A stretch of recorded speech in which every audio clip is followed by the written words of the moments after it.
All right, we are back. Again, you are listening to Whissel Wednesday. The co-host, Mr. Hall, here with Team Home Loans. And filling in for my good friend, Kyle Whissel, is another very good friend, James Cassady with State Farm Insurance, who happens to be my brother-in-law's brother. And the brother's name is what there, James? Jake. Jake at State Farm. He doesn't work at State Farm, but James does. But he does wear khakis. And Jake does wear khakis. Dude, I just saw a buddy, agent friend of mine, that has on his license plate, this is khakis. It's in a different state. And I was like, I'm not personally like a fan of personalized license plates. A little cheesy. But that one, I showed it. She's like, yeah, that one. Listen, I see what he posts on Facebook, and he's talking about that being cheesy. Right? Like, I see what he posts on his Facebook. And he's talking about my stuff's managed, right? I'm not sure you manage that stuff, man. You were showing like your ripped body on one of those things a few months back. I was half naked. Yeah, I was like, that seemed a little cheesy to me. That was my wife's thing because it wasn't a selfie, was it? She was giving birth. Come on, it was Bikram yoga because I do Bikram yoga, and so she was. Namaste. Getting out of yoga class, and we were all hot and sweaty, and so easy, hot and sweaty naked picture. That's crazy. This is AM, not serious. Yeah, right. Yeah. All right, so you were mentioning that you guys have something going on with rideshare. What were we talking about? Okay, so I was walking through the mall the other day, and they have a little kiosk, and Uber was there, and they were trying to get people to drive Uber. Okay, because they need drivers. I guess so. I mean, there's so how much many demand. people? There's so many people that drive Uber. Like you ask anybody, everybody's doing a side hustle. Yeah. Right. So I'm hearing people making like my Vegas people tell me they're making $1,000, $1,200 a week. I believe it. There are people that now have a career. They're making a career out of it. They just know where to go and when to be and do that. Yeah. I mean, why not? Surging times. It's not just surging times, right? It's not just the side hustle anymore, which it was and which it really started for, but. There's an insurance problem. So I approached this guy and I was like, hey, I'm kind of interested in driving for Uber. Tell me about the insurance part of things. And he's like, oh, yeah. The guy at the kiosk, really? Yeah, well, only you would tease look, if they're soliciting the business, they need to be informed of what it is, right? Mm-hmm. And he's like, oh, you're covered. I'm like, yeah. Bro, let me educate you. Perfect. You're covered. Beautiful. Here's my business card. Let's have a conversation about it. So what these ride-sharing companies do is they'll insure the liability portion of it. So the way that it works is, okay, I want to drive. I turn on the app. The minute you turn on the app, you are currently no longer covered by your insurance carrier. The minute that thing's on. So people don't realize that. They don't realize that because they're just saying, hey, you're covered. They fill out the information on the app, and they're driving. They're not reading the fine print about what's going to be covered and what's not going to be covered from insurance purposes. So that's how they get around it. So the insurance is basically, when you turn on that app, fine print. Your personal insurance no longer is covering. Correct. Okay. And then they're not being picked up from a liability only until they agree to the fare. So they look on their app, they see that someone wants a fare, they're like, okay, I'll agree to that. Boom, they click on it to go pick that up. Now they get picked up by the liability portion. Think about what their responsibility is and what they want to protect. They want to protect being sued. They being the driver. No, negative. Maybe in the business. Being Uber or Lyft. Lyft. Okay, got it. Assuming the driver has no clue. Okay. So Uber and Lyft and these other ride-sharing companies want to protect from being sued because that driver was involved in an accident.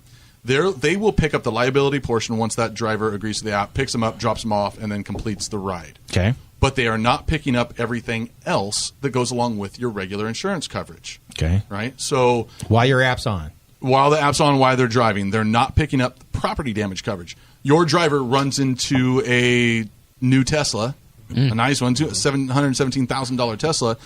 Uber's not paying for the damage that you caused to that. They don't care about you and the damages that you caused that you're liable for. And most Uber drivers think their personal insurance is going to cover. Or they think that Uber's going to cover it because the guy at the kiosk said that you are covered. Right. And what you're saying is... Not at all. The rideshare is probably not going to cover you. And because your insurance company can find out you are an Uber driver, they can look at your actual app and find out were you driving during that time.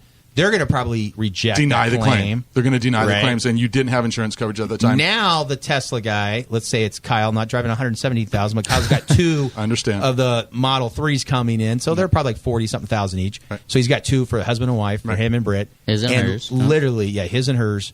Literally, they're out of pocket. He would go after that Uber blows driver. my mind. Out of pocket. Right. I didn't know that. Yeah, no one knows. Yeah, no, obviously not. The reason why I I'm assumed, like, here, everyone no one else, I'm knows. I want to be an belligerent, like, educator. The reason why you want to have an insurance agent that you go to and have a conversation with is to learn these things, because the 1-800 number companies are not going to inform you. They're just transaction. And some of the companies, not naming names, some of the companies, if they get wind that you're driving for those, will immediately drop you. Really? Regardless of whether you were involved in an accident or not. Just because there's a risk. So how is there so many cars out there? Like, how do you not hear No about one these horror knows. It's stories? happening all the time, But I but mean, it's if I'm sure there's accidents happening nationwide with Uber. How Right. are these people not coming forward? Like, oh, I crashed my car. No one's paying for it. Like, let's make everyone aware. I've never heard that. It's coming Right. more and more. I think as time goes on, we'll start to hear more about it. if the driver gets sued, right, or the person that was the passenger turns around and is injured and then sues the driver and the company, that's going to be covered under that liability portion. But the damage that they caused, his own personal medical payments For the driver. aren't covered. Which you normally have under your med And pay to fix coverage on your your automobile. vehicle's not covered. Right, and to fix your vehicle, any car rental that you may need while your car is down, not covered. So State Farm has developed coverage to cover that gap. Oh, look at you, right Gotcha. into it, Right. my There you man. go. So it's an endorsement that you add onto the policy. And basically what it does is the minute you turn on the app, your coverage stays Nice. in place. Because you have this endorsement. Because you have the endorsement. And then what you do is the point where you elect to take the fare, now Uber's covering the liability portion. That portion drops off of your insurance coverage because that's covered by Uber. But then everything else that you originally had under your insurance coverage policy is covered by State Farm. All So right. it sounds affordable. I'm going to ask something real Yeah, quick. absolutely. It's probably Yeah, based on sounds your awesome. insurance and your driving record, everything else. But if you're an Yes. Uber or Lyft driver or thinking about being one, do me a favor, pull over right now, text Right. Kyle. I'm an Uber driver. I need to talk to your insurance guy. 619-663-7355. One more time. 619-663-7355. That goes directly to Kyle. He'll put you in touch with James at State Farm. James Cassady, the man out in Santee, the man at State Farm, the man talking about rideshare insurance. And it's really almost like a gap coverage that you're talking Yes. about for this endorsement. And that most Uber, Lyft, and rideshare drivers are totally unaware, as David's been mentioning, and have no idea. The other thing I heard this week is that over 50% of rideshare people do not put on a seatbelt. So if you are, drivers? So if you're getting it, when's the last time when you get into an Uber, do you put on a seatbelt, Dave, in the back seat? I'm asking you. They say 50% don't. No. You don't so either. In Michigan, see? no. So I'm from Michigan. but you though. realize it's a state legal law. for you to not in right, the back but seat. it's a 16 state and law over. here in California. We're not in Michigan. Huh. Okay, Very true. Not this Kansas is anymore, California, Dorothy. right? We got to have our seatbelts. I'm surprised how many of us don't. I think I've been, quick football games when we used to have a football team here, right? And they've now left. Won't get into that Some too of those much. Chargers? As we're wrapping up the show, but. That's just make sure you guys also seatbelt up, Okay. right? Don't you? I mean, I mean, I be do. safe. I mean, that's just I usually- I common honestly hop sense, in the not front so seat of my common Ubers. anymore. Yeah. Like, put on your seatbelt. I mean, it's Because you may not be insured. Yeah, I mean, wow. and think about the damage. If your Uber driver, like if you get damaged, right? Think about it that way. You're the passenger. The liability portion, that's going to get covered by Uber, right? Up to $1 million. Now, if there's more than $1 million, not so much, right? So they'd have to do some very serious damage, put you out of work, put you out of life, that kind of thing. Out of life? Yeah. I know. Hey, the way my Nice way to guy put was it about driving, it. Price to everything. Yeah, I huh? get you. The That's way right. my guy About $1 drove in million Vegas, I was kind of concerned. He drove Right, faster but than me. Yeah. my concern as an agent is the educational role, right? Which is not happening from the rest of the industry. It's kind of turned into a commodity, right? Like, so insurance is just buy online. Yep. Like, how are you having The the general. educated thing? Oh, absolutely. Do you realize if you're underinsured, what happens? What happens is if you're underinsured, the insurance pays out the maximum amount that you've paid for, right? And then you're personally liable and responsible. Yeah. You have a moral and ethical Try responsibility. to save $1 and you cost yourself millions. Right. You have a moral and ethical responsibility. If you did damage to me and took me out of work for 6 months, I got 3 kids.